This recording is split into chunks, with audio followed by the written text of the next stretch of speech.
Welcome to Mission Imperfect, the podcast about finding your own path, your own way, and embracing the imperfection of the journey. We're your hosts, life coaches, former HR professionals, and mums, Kirsty and Catherine. We love to discuss the topics that come up time and time again for our coaching clients and which affect us all, from things like acceptance and boundaries to values and well-being and everything in between. Each episode ends with a question for you and us to reflect on. Your mission, should you choose to accept it, is to grab a cuppa and a biscuit and join us in getting lost in finding ourselves. Welcome to this week's episode of Mission Imperfect. We thought we would talk this week about two simple little words: what if? It's a question we like to ask ourselves a lot, isn't it, Kirsty? And we like to plan ahead, think we know all the outcomes, and it can get us in a bit of a sticky wicket, can't it? It can, can't it? Because, I mean, it's an incredible thing about the human mind that we can do this sort of future prediction and this imagination of all these different outcomes. And I mean, maybe other creatures can do it and we just don't know, but we're the only species that we know can for sure can do all this. So it's an amazing thing, but so often we use it pretty negatively, really. So this whole idea of what if, and I loved that when we spoke just before, you called it what-iffery. This is now my new Yes. favorite word, what-iffery. And what-iffery can be both a blessing and a curse, can't it? Because you can predict amazing things for yourself, or you can catastrophize. Yes, definitely. The catastrophizing, I don't even know if that's a Tricky to word. I think say, we're just going to isn't it? invent all sorts of new words today. That's the one that popped up in my head. We do like to race away and think of all these possible outcomes for ourselves. And I think it's because humans, we don't like uncertainty. We've spoken a bit about this Mm. before. So if we don't know how something's going to go, we like to plug all those possible gaps of what it might be. And then we can start with one slightly negative outcome and then amplify it and make it even worse and even worse. Before we know it, we've made it sound so terrible we don't actually want to do it in the first place. Absolutely. And I think sometimes we do it the other way around as well, that you're thinking, what if it's just awful? You don't actually go, in what way would it be awful? Yes. And how awful? You just go, but it could end up going horribly wrong and being really terrible. Um, so I think when we're thinking about doing something, about making a decision or whatever, I mean, how often does that what if crop up, either explicitly as what if or as a sort of a subconscious what if? And how often is it positive? And how often is it negative? Yeah, that's such a great question. Because you're right, people we just go, oh, I'll just stuff it up, or Yeah, I'll be terrible at it. I'll make a fool of myself. We do so that not even the what if bit comes in, but yeah, we are making that kind of assumption of this might happen. It will all be a disaster, so I yeah, won't do it. And before we know it, we've thought ourselves out of it very quickly before we've given ourselves a yeah, chance to think about some of the positive what ifs. yeah. I mean, yeah, I couldn't do that. I'd be terrible at it. You hear people say Mm. something along those lines quite a lot, and I'm guilty of it too. And that is a what if without the what if on the front, but we just leapt to that bad conclusion, that the negative outcome, without even really considering it in any detail. I mean, we do the positive what if thing as well, don't we? Um, but I think, for me at least, I don't know if you'd agree with this, but for me at least, I think that comes up when you're doing really sort of big picture, almost impossible thinking. That's kind of when the more Yeah. positive what if thing comes up, what if I won the lottery? What if I ruled the world? What if biscuits didn't have calories and sugar wasn't bad for you? That happens quite a lot for me. Yeah, that would be Yes. lovely, wouldn't it? That'd be incredibly positive. Um, what if I got talent spotted? I'd need to find a talent first, but what if I did get talent spotted and became an overnight success? Um, and so we can and do positive whatifering, but it tends not to be around the day-to-day practical things, I think. What do you Yeah. think? I think you're right. I think you're right. When you said it was in the sort of daydream territory. And we I think we joked a bit about this before about being lottery winners in our episode about money, because in my head I've already planned out what a brilliant lottery winner I would be. For me, that what if is I'm more than willing to try it. I think I could work out what I would do with it. But I it's in that kind of sort of just a bit of entertainment sense, isn't it? Yeah, Rather than, like you said, the sort of day-to-day reality. I do love that you managed to get biscuits in there. I of do course. sometimes joke, it's like, why does all the unhealthy stuff have to taste so great? And wouldn't it be so great if biscuits were as healthy for you as broccoli, for example? I mean, I do actually love broccoli as I well, like I should broccoli say, too, yeah. Yeah, but it's just, if I'm looking you if I'm know, looking for a rewarding snack, broccoli is not top of the list, to be no, fair. No. Uh, maybe it should be, but it's not going to be. Who am I kidding? no, no, it doesn't quite hit the same spot, doesn't it? But you're right. I think when it comes to the real life stuff, and that's where we actually do an awful lot of our important thinking, isn't it? About what are we Mm, going to do? What direction we're going to take if we're small business owners or for our careers or all sorts of things. We're making practical decisions. I do think there is this tendency to shift to what could be the bad outcome that I want to avoid from yeah. this. And then it stops us from maybe trying it in the first place. Yeah, and like you said, sometimes it can be we will home in on that one little detail that could go wrong and then let it snowball for us. You know, what if that bit of the process that I'm trying to put in place doesn't work? And what if then that won't work? It's going to be awful and everyone's going to Yeah, hate yeah, there's and everything. everyone's going to be cross with me and I might as well not do it. Or it can just be, oh my God, what if it goes wrong? What if I don't get what I want from what I'm doing? What if I make a complete twat of myself? What if everybody thinks I'm an idiot and laughs at me? It's certainly for me, those are the what ifs that are most likely to crop up rather than what if this goes well? Yeah. I know it's funny, And isn't it? Because we kind of don't entertain the what if this goes well, do we? Not that much, I don't think. Not really. I mean, unless someone directly asks you, what would this do for you? What's the yeah, outcome you're looking for? Which is a very coachy question to ask. We don't okay, that's where often, coaching can be really yeah, useful. Moving on, yes. yeah, we don't often, I don't think, from my own personal experience and from just reflecting on client experiences, that's not the natural what if that we reach for. I mean, the truth is, we were just talking about this, weren't we? That the what if questions, it's a bit like when we were talking about pause. It is a moment sometimes to assess Hmm. something, isn't it? Rather Yeah, than just dive in feet first. But what we don't want it to be is a put the brakes on and can it completely straight away because we've gone down this kind of catastrophizing route. And as you very rightly say, Kirsty, the negative what ifing is very likely to keep us quite stuck and small because mm, we've identified all the ways it's not going to work, and our brains, they latch on to these things. If you're starting to say things like won't work, make a mess of, etc., they're the thoughts that are going to stick in your yeah. mind and make that real. And yet none of this has happened, and we forget that, don't we? Yeah, I mean, our brains give us more of what we focus on. So that negative body thing, I mean, it is an excellent safety mechanism. It's a good survival tool to consider that, jumping off the edge of a cliff might not end well. That's useful. But then again, it might if you've got a parachute, or whatever the appropriate thing is to use when jumping off the edge of a cliff. Don't quote me on that, and please don't try it. Um, so it has a purpose. It has a use. It's not something to sort of beat yourself up for because that just causes you to focus on it more. Our brains give us Yeah. more to focus on. But it's I guess it's about managing, isn't it? It's about bringing that balance in because yes, it can help keep us safe and it can exactly as you just said, it can help keep us stuck and small as well. And safe can be a good thing, or at least not in danger can be a good thing. But how Yes, I have to be often honest. I would have been thinking, what if the parachute doesn't open? That would be Yeah, my okay. big what Me if, too. Yes. plummeting to my death kind of thing. That would be a bit of a The, blow. the chances of me going off the edge of a cliff, even with an array of safety devices, very, very slim.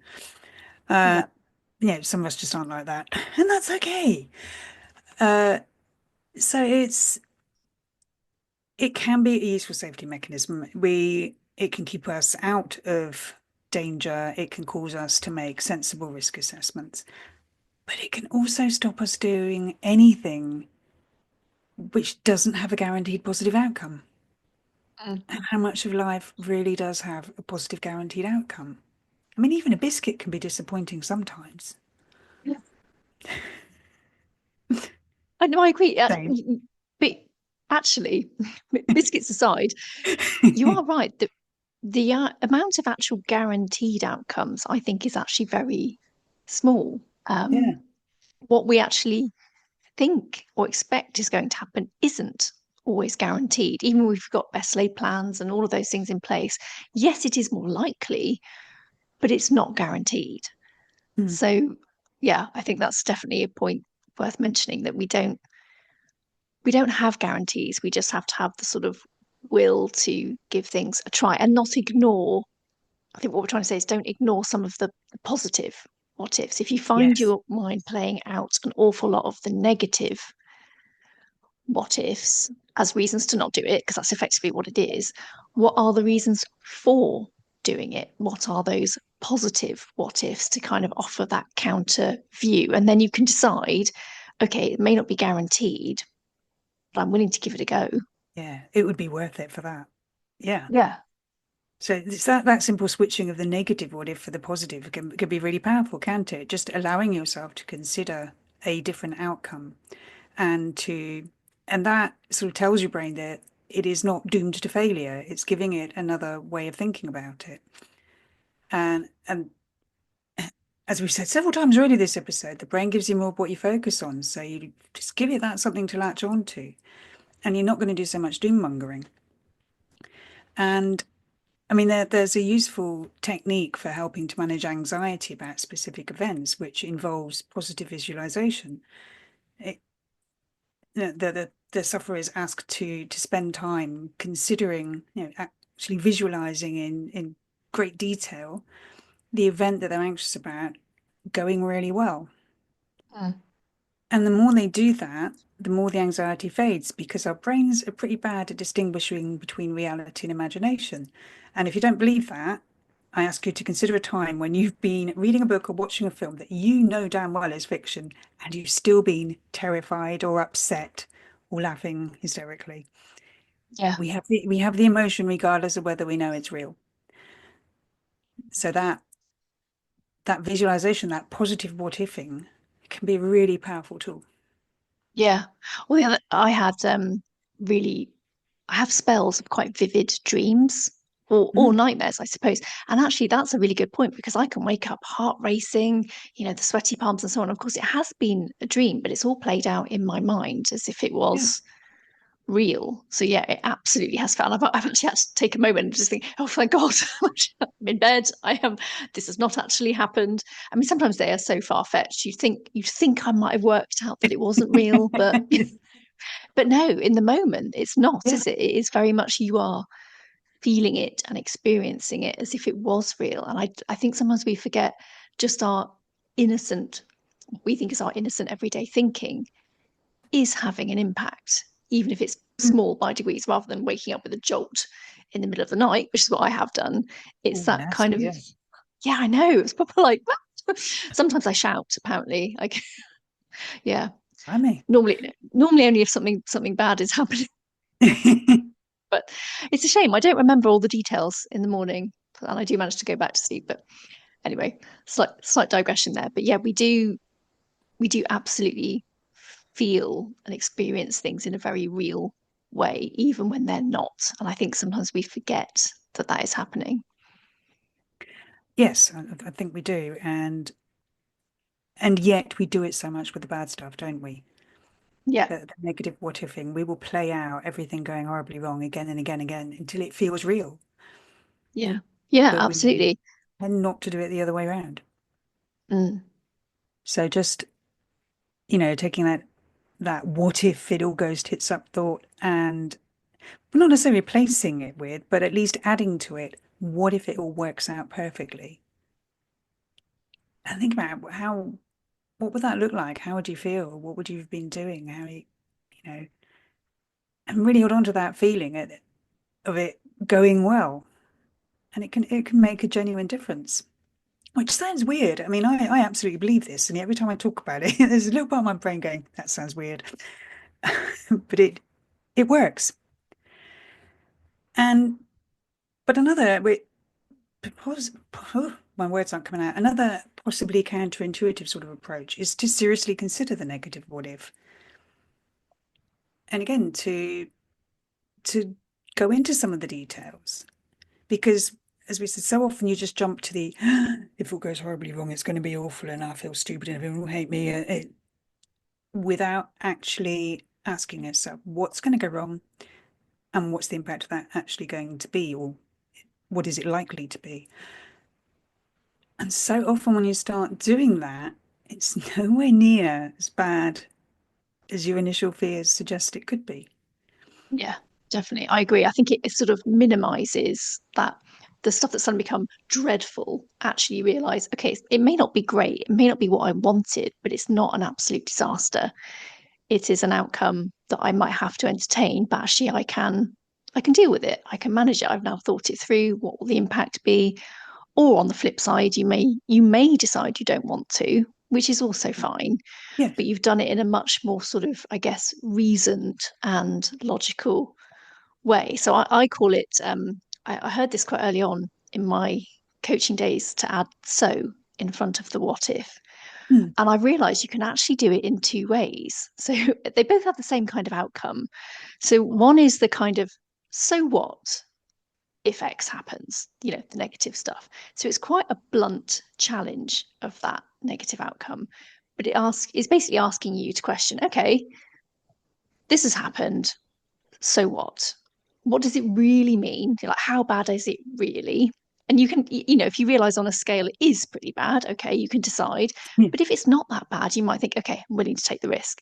The other way is the slightly softer route, I would call the sort of so, what if X happens? So it's kind of a bit more sort of reasoning and contemplating it. Hmm. But Oh, basically yeah. the result is the same thing. It's considering that negative outcome as a real possibility, but thinking, what does that really mean? What does it mean about me? What does it mean for me? Um, Rather than straight into that negative escalation and the definitely won't do it option. I think it can be really helpful because it also can help you entertain, okay, this undesired outcome might happen. What might I then choose to do about it? Do I have options? What might they Yes. be? Yes. And okay, phew, because we talked at the beginning about liking certainty. You've therefore kind of answered that. Like, so if this does happen, this might be my response to it. Yeah. Okay, cool. I have an answer. Let's go, kind of thing. And that makes sense to me. Does that make sense to you? Absolutely. Taking the uncertainty about it and almost taking the sting out of the tail. If it Mm. goes wrong, I'm going to feel pretty shit about it. And that's okay. I've felt pretty shit about things before and survived. Yeah. Is often what it boils down to, though, isn't it? Yeah, I, I might make an idiot of myself. I have done that so many times in my life. Even And the I'm times I didn't think I would. So, and I'm pretty confident there'll be many more times, and so far I have survived them all. Maybe even learned something and grown from it. And yeah, suddenly it doesn't feel quite so bad. And if it does feel so bad, then that's telling you something. You've got your kind of risk assessment, you've got a decision, haven't you? yeah, yeah. It's all something that you can probably use for a future occasion. But I think if we often put the brakes on immediately, we never get to test any of this stuff out. And I was literally having a conversation this morning with somebody about applying for a role. And I always call it the hat in the ring game because if you don't ever put that, because they had a few questions about it, is it going to be right for me and so on. It's like you don't put your hat in the ring, you're never going to know. The default Yeah. decision has already happened. I think we've spoken a bit about this before. At any stage coming up, you can still decide it's not for you. because they may not want to budge on any flexible working. They may not, the what if, what if, what if. You get to answer those rather than just wonder about them. You get to answer them and find out. And I just think having that more informed route is always better than the one that's just a bit of a in the darkness, foregone conclusion. No. Yeah. I had a weird moment there because I was talking to a client this morning who actually used the hat in the ring metaphor. And I just had that moment of, whoa, what's going on? Where does this come from? It was earwigging. No, I'm just It was sorry. slightly different context. Yeah, how weird is that? Um, but yeah, I mean, sometimes, we don't go for the job. We don't go for the promotion because what if I don't get it and I feel crap? And well, have you lost anything? And I've been maybe I wouldn't like the job anyway. What if I can't handle it? Well, that's kind of what the interview process is designed to sort of highlight whether it's something you do want to do and whether the people think you can do it.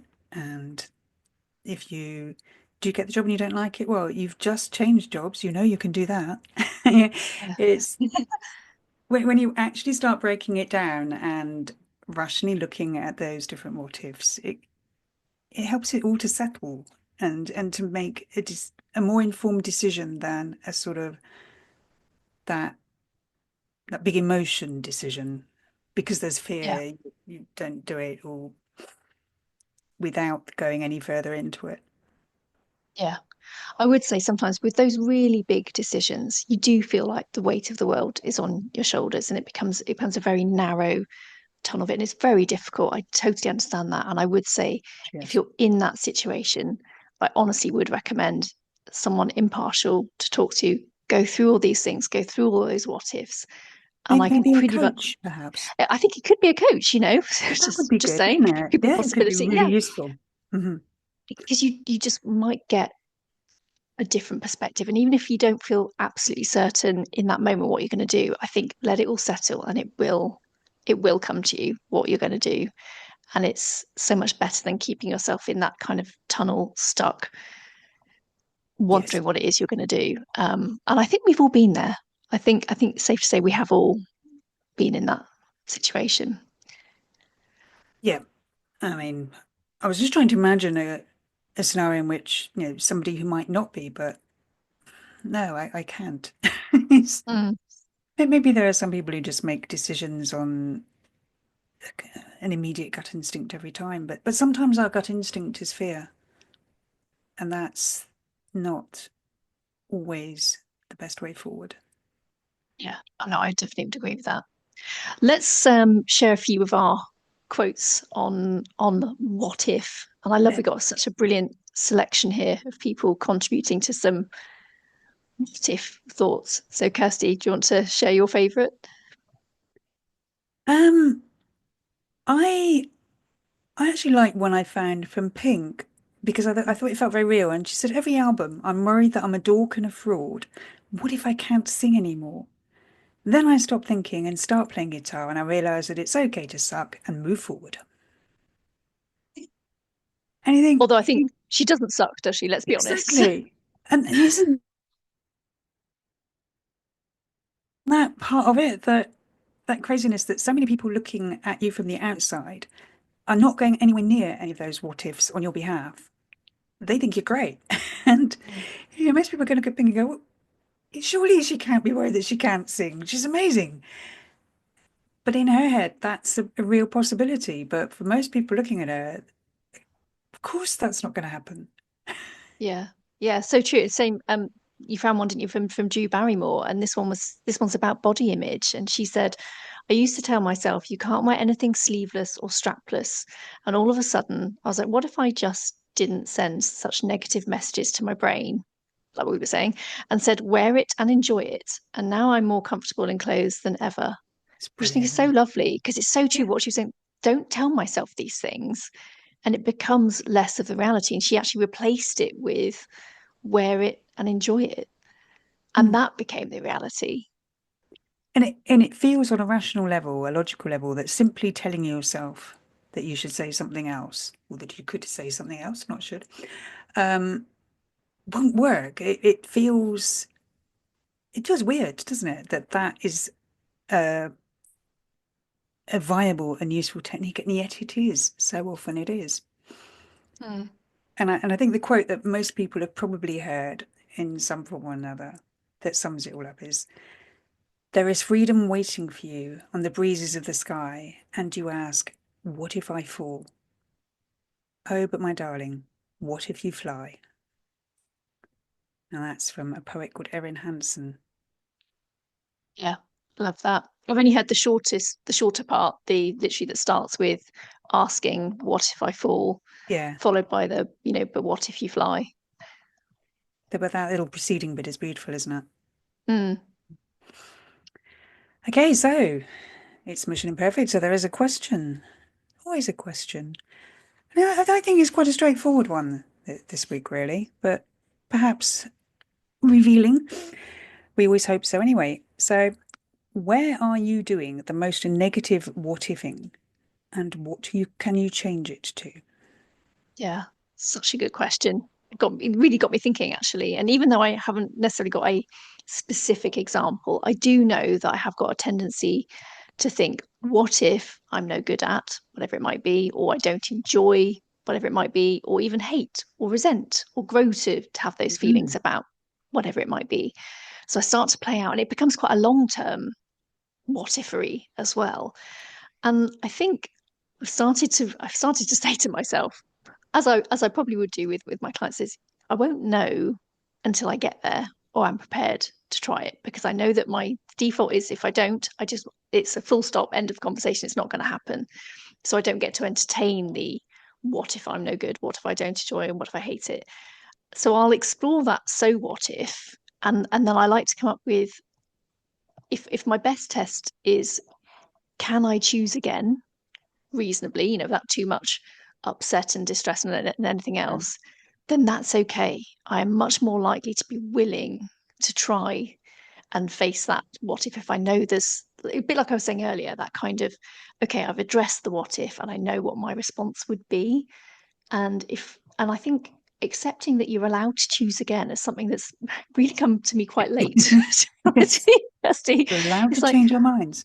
exactly. And I just think I kind of didn't really acknowledge that perspective until a lot later. I was a bit of one of those people, like, if you heard that phrase, you've made your bed, lie in it, kind of thing, like, I've chosen this career, do it. Do you know what I mean? That kind of mentality of, this is your path and you follow it.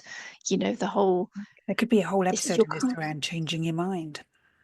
Yeah, yeah, but I feel Oh. like we've probably touched on it at Mm, various points in we many of have. our episodes, because actually the only person you really need to allow to do this is you. Yes, there might be some implications that you'll perhaps discuss with those around you, like your immediate family and so on. But actually, a lot of it is down to you giving yourself permission to choose again. And my experience of it so far is, oh, it's actually been okay. So, and as we know, the more you do things, the easier it becomes. So that's my approach to the what if game. What about you, Kirsty? Well, what came up for me when I posed the question to myself was straight, what if things don't work out as I want them to? Which I appreciate sounds really generic and possibly a bit of a cop out. But actually, in thinking about that, it's made me realize how often I hold back from any risk of failure in inverted commas. Mm, Whole episode on failure, another one on success. Um, and I get very attached to a desired outcome. I'm doing this because I want this outcome. What if I don't get it? What if I don't get it? Then it's a failure. Then I've got it wrong. I'm going to make an idiot of myself. And I was going to say, I don't think I'm as bad as I used to be. I know I'm not as bad as I used to be, but still very much work in progress. And I do find that switch to what if things do work out helpful. But I think what I find more useful is to ask myself, what if things don't work out as I want them to, and I'm okay?